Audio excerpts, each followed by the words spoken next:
Hey there, it's Stephen Dubner, and this is a bonus episode. It's one last addition to our series called The True Story of America's Supremely Messed Up Immigration System.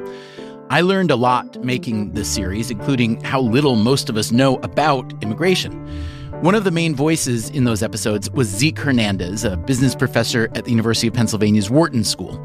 He came to our attention because of a book he has got coming out soon called The Truth About Immigration.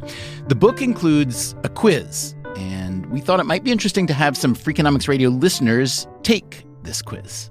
So that's what we're hearing today. Let's see how they did.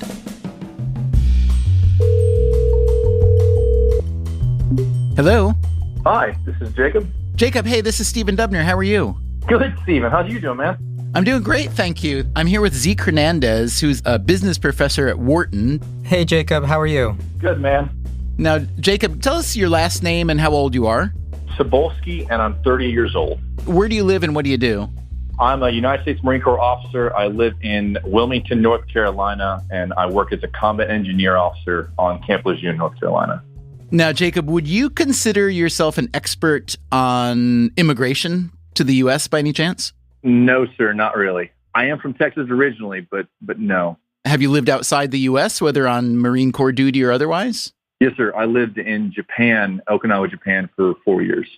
Well, Zeke, as I mentioned, is a business professor at Wharton, but he's also an expert in immigration and has written a book called The Truth About Immigration, which was one of the foundations for a series that we are getting ready to put out very soon. And we wanted to run this quiz with listeners. This will come out after the series has aired, but in order to make sure you, Jacob, wouldn't cheat, we're asking the questions before the series aired because... That's smart, Stephen, because I definitely would. I appreciate the candor. Okay, so Zeke has some questions for you. All right, Jacob, you ready? Yes, sir. Okay, here's the first question. What percentage of the world's population are immigrants? That is, people who live in countries they weren't born in. I'll say 33%. You said 33%, right? Yes, sir. So the right answer is 3.6%. Dang! Oh, my gosh. But Jacob, can I tell you what? You shouldn't feel bad because when I first read that number in Zeke's book, 3.6%, I literally put my thumb on the ink to smudge it to see if it was a typo. I thought, there's no way. And my guess was around 30% too. I still feel bad, though, but if I'm in the same ballpark as Stephen Dubner, I feel like I'm okay. I'll get the next one right, I promise. All right, here comes the next question. Let's ask you the same question, but for the U.S. That is, what percentage of the U.S. population is foreign-born? I'll say 9%. 9%, okay. So I'm sure you adjusted down because of the answer you just gave. The right answer is 14%. Yeah, okay. I don't feel as bad. Hey, Jacob, I know it's impossible to go back in your mind, but pretend that we had asked you those two questions in tandem, the percentage of the world's population, and you thought 33%, and then percentage of the U.S. population that are immigrants, foreign-born. What do you think you would have said? Just looking at like the headlines I read about like immigration crisis and things like that, I think I'd still be around 33% to like quarter of the population just from the headlines I'm reading. Yeah, and that's the common, I think, reason why people always, on average, overestimate. Is just that the headlines make it seem like this is an issue or a problem, depending on how you see it, that is much bigger than it actually is. Zeke, I wonder if maybe Jacob being in the Marine Corps may also influence his thinking a little bit because, you know, the military is one of the most integrated institutions in this country. Do you know anything about how people either in universities, the military, you know, sports teams are another institution that tend to be more diverse than a lot of other populations? Do you know anything about the difference in how different groups like that answer questions like these? You know, I don't. I would love to know, but I don't. Okay, Zeke, I have one more question for Jacob. Yeah, let's ask you this question. So the average undocumented immigrant in the U.S. has lived in this country for approximately how long? I have 4 options for you. 3 months, 2 years, 10 years, or 25 years? I'm going to go with 25 years. Yeah, so the correct answer is a bit over 10 years. Somewhere between 10 to 14 years is about the average. I will say this. Jacob has gotten slightly less wrong with every question, which I think is the sign of an intelligent person. He's adjusting. I think we need to give him one more, and I think he's going to nail it, Zeke. I appreciate the opportunity, gentlemen. All right. So 21% of the children born to U.S. parents, that is native parents, are high-income earners, meaning they're above the middle class, okay? 21%. What is that percentage for the children that are born to immigrant parents in the United States? I have 4 options for you here. So A, 15%, B, 21%, C, 28%, and D, 35%. Man, I'm going to say C, 28%. You were close. The correct answer is 35%, but you were on the higher end. Most people would guess below that. Most people would think that the children of immigrants are poorer than the children of native parents, but it's the opposite. That makes me think of The Millionaire Next Door, that book. Mm-hmm. You know, that like all these immigrant parents that come in, like make their kids wealthy, and then they blow it all by the second generation. Are you telling that as a cautionary tale or as a personal story from your past? I'm curious. I have blown no money. No, I grew up ridiculously poor. But now, you know, Captain the Marine Corps, we have a house, so we're doing okay. Congratulations. Jacob, it was great to speak with you. Thanks a million. Awesome. Thanks, guys. Appreciate you.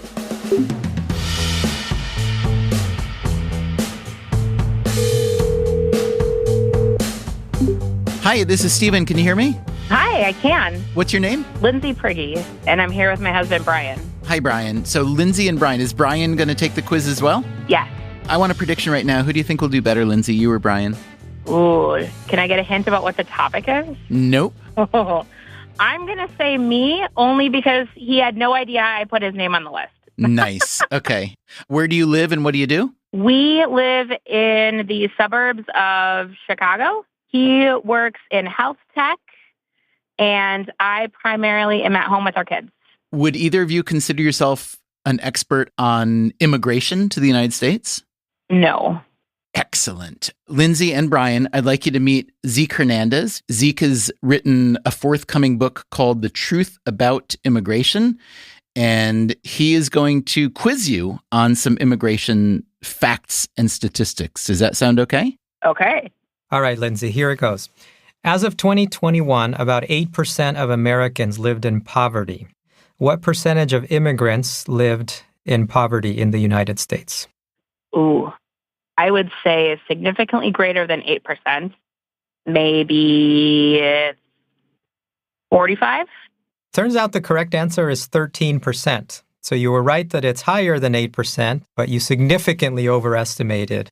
Hey, Zeke, I don't blame Lindsay for overestimating. I think the way that immigration is in the news would lead most people to do that. I am curious what most people answer when you ask that question. Was Lindsay about average in that regard?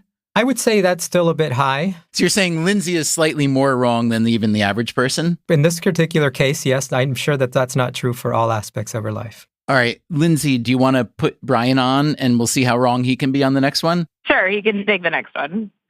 Hello. All right, Brian. Immigrants are responsible for what percentage of all patents in the United States? Now, are you calling that named inventor, or is that just responsible in general? Yeah, responsible in general. So it could be named inventor, or it could be patents that others file because they work with immigrants. Brian, the fact that you asked that question makes me wonder if you are responsible for any patents. I do have one pending. Congratulations. What is your patent pending? It is in pharmacy management software in clawback management from PBMs. This would be software that's used by the PBMs, the pharmacy benefit managers, or by the independent pharmacies? Used by the independent pharmacy to defend against PBM clawbacks. I like it, Brian. Okay, what's your guess then? I'm going to say 40%. Brian, that is a very good guess. The correct answer is 36%. And let me break that down a little bit since you asked a sophisticated question. So in 23% of patents, immigrants are the inventors on record. And the additional 13% that gets us to 36 is that without immigrants, native-born inventors would file fewer patents. Brian, were you born in this country or did you immigrate to this country? I was born in this country. Who in your family immigrated? How many generations back? During the Revolutionary War. So, Zeke, do you think that if Brian were a much more recent immigrant, or maybe if just his parents' generation had immigrated, that he would have more than one lousy patent pending? More Obviously, that's what the statistics say. I think statistically, if you had, probably the level of education that you have, or you were in an inventive field, it's probable that you would.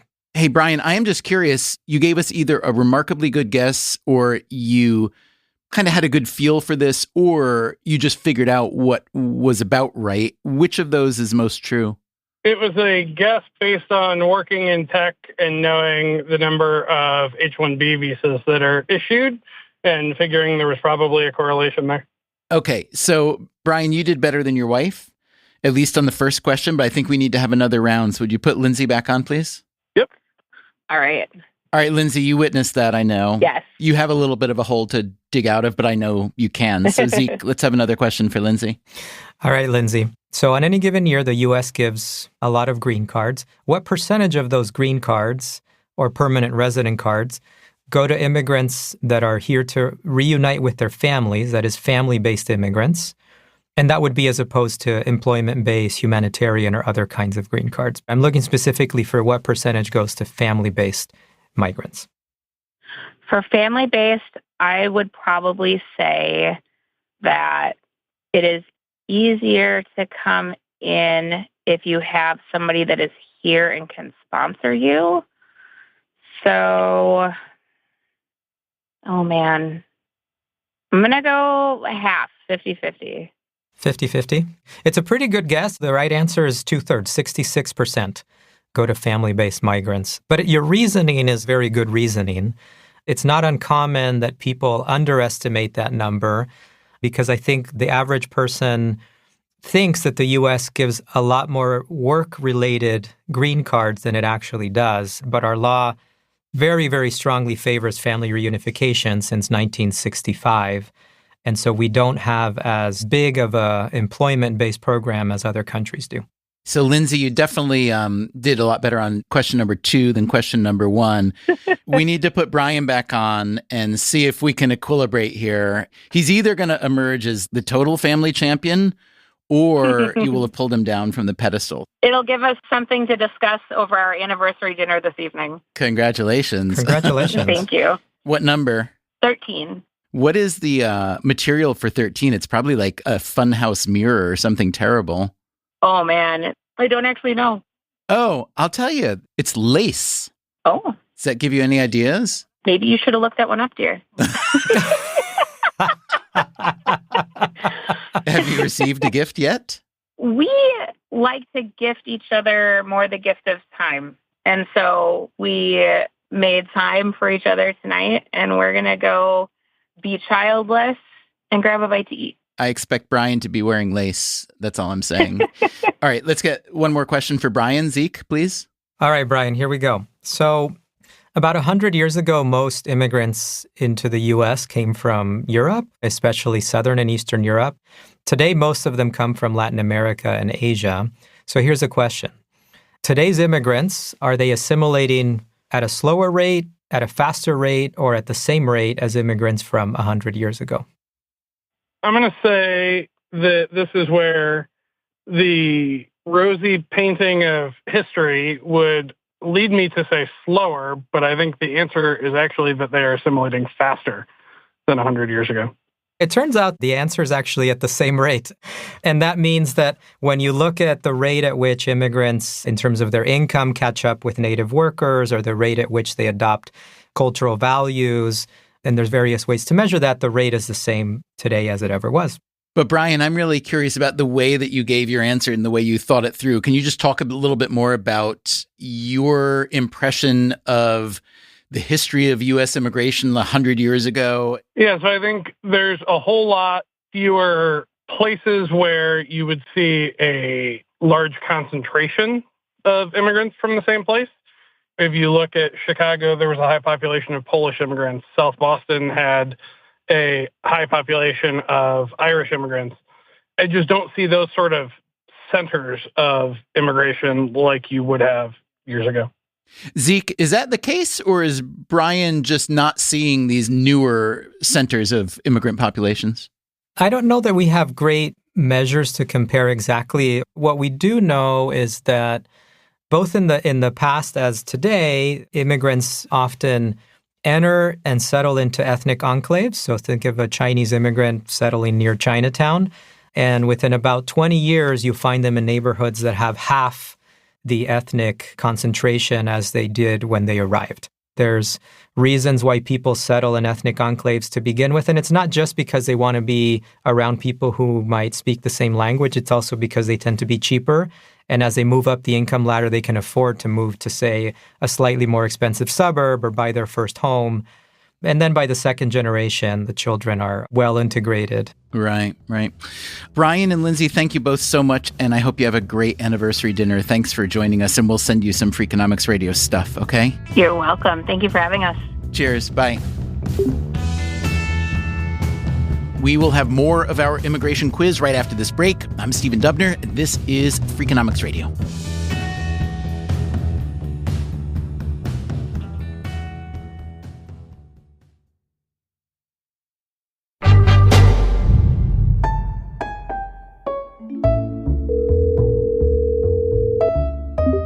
Hi, Faye. Yes, hi. Hey, this is Stephen Dubner. Nice to meet you. Nice to meet you. Can you just tell us your full name and where you live? Sure. My name is Faye Duffler, and I live on Long Island. And what do you do? I'm an associate director at an art gallery in the city. Do you consider yourself an expert at all on immigration to the United States?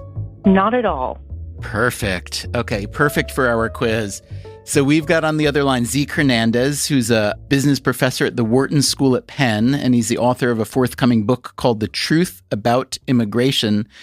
And Zeke is going to ask you some questions, and we'll see how much you know. Does that sound okay? Okay, let's go. And let me just say, whether you answer beautifully or horribly, you're still going to get some Freakonomics Radio swag. Awesome. I'm a little less nervous now. Okay, good. Hey, Faye, nice to meet you. Here comes the first question. What percentage of the U.S. workforce is composed of immigrants? Composed of immigrants. I'm going to say 30%. 30%. That guess is on the high side. The right answer is 18%. Okay. You kind of went high, perhaps because in New York, immigrants are a higher percentage of the population or something. I'm just wondering. Also, I was thinking tech, and I know that there are a lot of international employees doing that kind of work. And then I was also thinking about not illegal immigration. Well, yes, illegal immigration, like farm workers and things like that, which I don't know if that would even be counted as part of this. It is. So, Zeke, I'm very much with Faye. I would have given a higher answer as well. And I do think it's because, Faye, you and I live in New York, which is, Zeke, can you just describe how anomalous a place like New York is in terms of immigration compared to the rest of the U.S.? So 35 to 36% of New York's population is foreign-born, which is quite a bit above the national average of 14%. Nice. Okay, let's give Faye another question. So, Faye, you just mentioned undocumented immigrants, so I'm going to ask you a question about that. How long do you think the average undocumented immigrant has lived in the United States? I'll say 10 years. Wow, very good guess. Very good guess. Spot on. It's somewhere between 10 and 14. Wow. Faye, can you walk us through your thought process there? Are you just innately brilliant? No, not at all.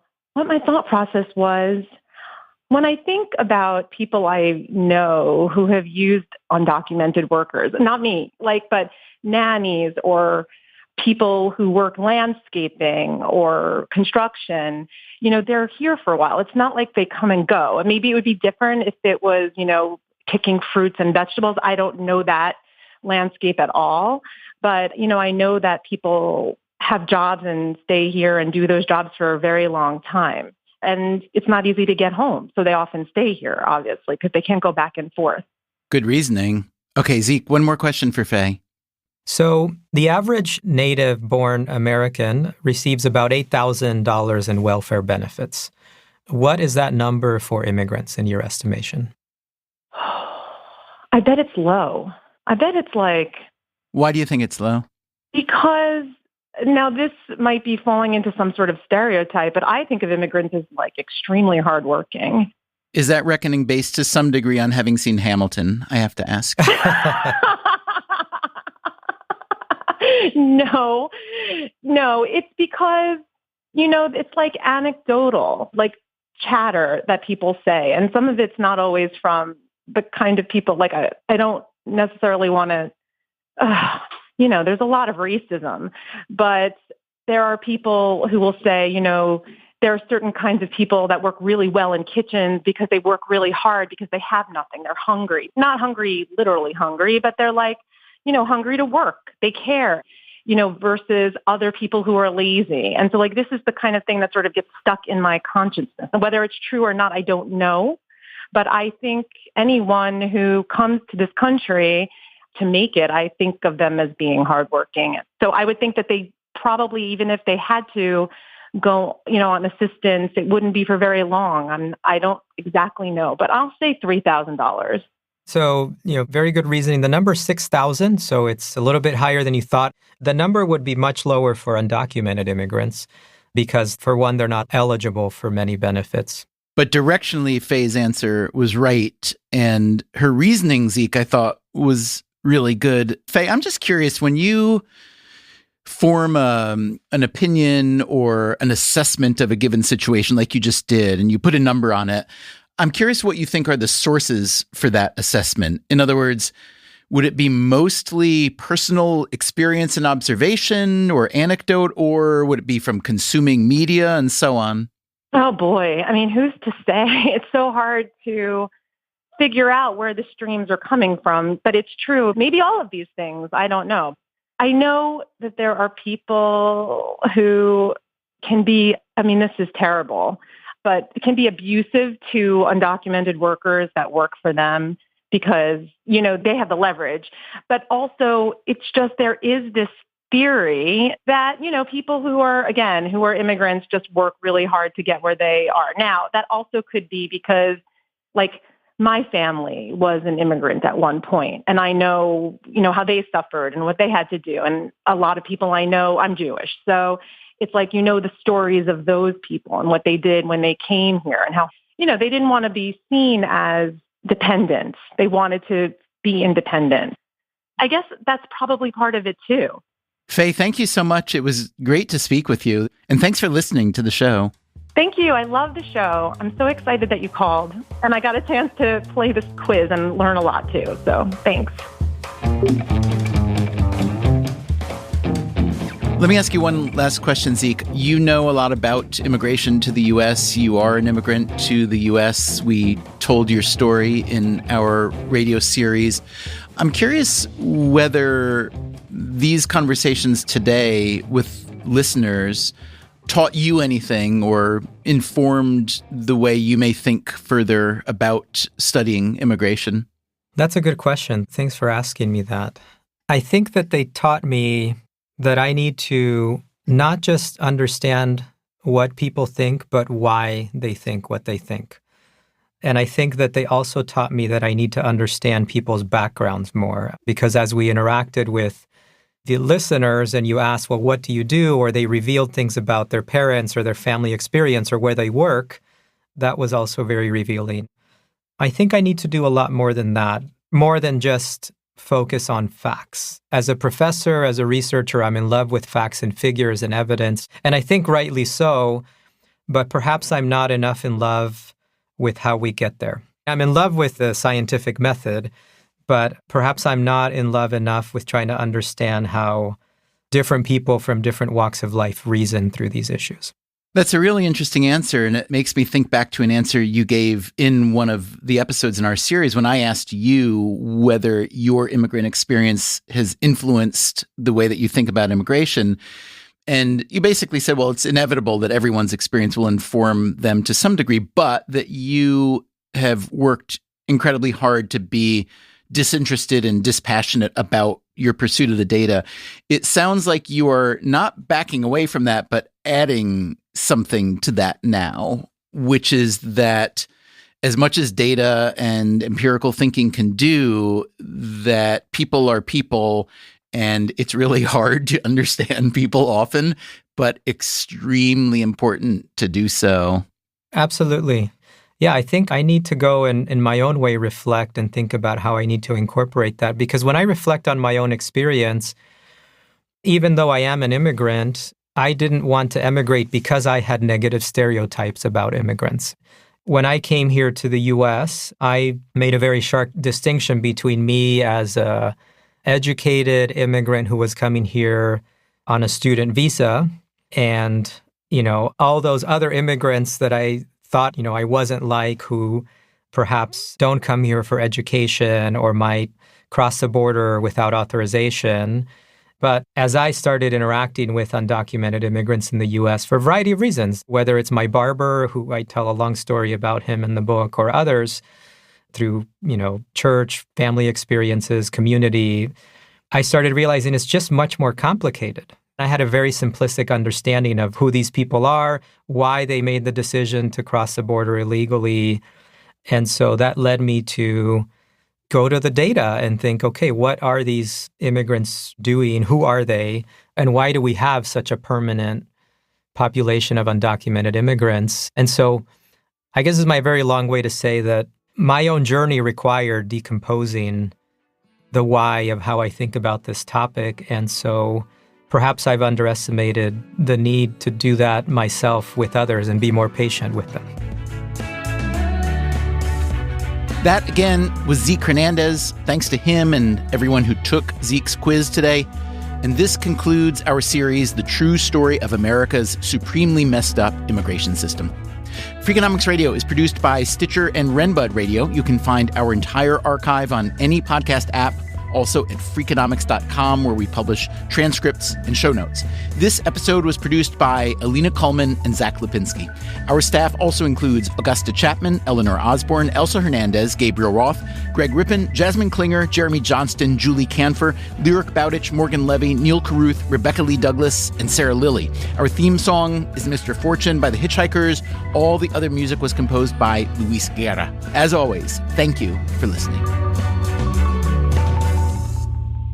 We've started to do text searches of old newspapers for words of ethnic foods, like spaghetti, right? And so we can see how spaghetti diffused spatially throughout the U.S. Oh, that's a good idea. The Freakonomics Radio Network, the hidden side of everything. Stitcher.